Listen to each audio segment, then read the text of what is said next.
എൻ്റെ കണ്ണ് നിറച്ച സംഭവമാണ്. ഒരു പാകിസ്ഥാനി ഡോക്ടറുണ്ട്, ഇഷാൻ അഹമ്മദ് എന്ന് പറഞ്ഞു. പുള്ളിക്കാരൻ ലോകത്തെ പ്രഗത്ഭരായ ഡോക്ടർമാരുടെ കോൺഫറൻസിൽ പങ്കെടുക്കാൻ വേണ്ടി ഫ്ലൈറ്റിൽ യാത്ര ചെയ്യണം. കാലാവസ്ഥയുടെ കുറെ പ്രശ്നങ്ങൾ കാരണം ഫ്ലൈറ്റ് എവിടെയോ ഒരു സ്ഥലത്ത് ലാൻഡ് ചെയ്യണം. അപ്പോൾ പുള്ളി വിമാനത്തിന്റെ അധികൃതരോട് സംസാരിച്ചു, എനിക്ക് ഇന്ന കോൺഫറൻസിന് പോകാനാണ്. അങ്ങനെ ഒരു ടാക്സി ഏർപ്പാടാക്കി പുള്ളി പോവുകയാണ്. പക്ഷെ ടാക്സി നിന്ന് പോകേണ്ട ഒരു അവസ്ഥ വന്നു. കാലാവസ്ഥ വളരെ രൂക്ഷമായി. മൊബൈലിലാണ് ആരെയും വിളിക്കാനായിട്ട് റേഞ്ചും ഇല്ല.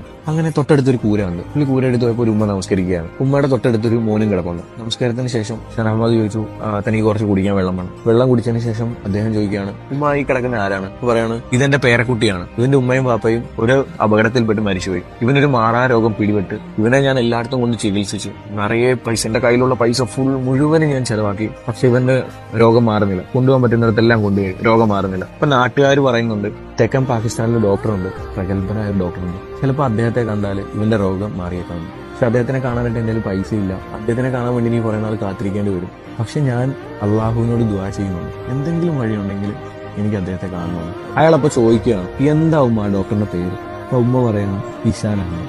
അയാൾ അവിടെ ഇരുന്ന് പൊട്ടിക്കരയാണ്. ഉമ്മ ചോദിക്കുന്നുണ്ട്, എന്താ മോനെ പൊട്ടിക്കരയുന്നു? ഉമ്മ, നിങ്ങൾ അന്വേഷിക്കുന്ന ഇഷാൻ അഹമ്മദ് ഞാൻ തന്നെയാണ്.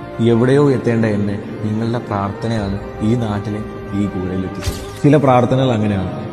നമ്മൾ ആത്മാർത്ഥമായിട്ട് പ്രാർത്ഥിച്ചാൽ നമ്മൾ ആരാധിക്കുന്ന ദൈവം നമ്മൾ ആഗ്രഹിച്ചതിലും അപ്പുറം നമ്മുടെ കൺമുന്നിൽ എത്തിച്ചേരും.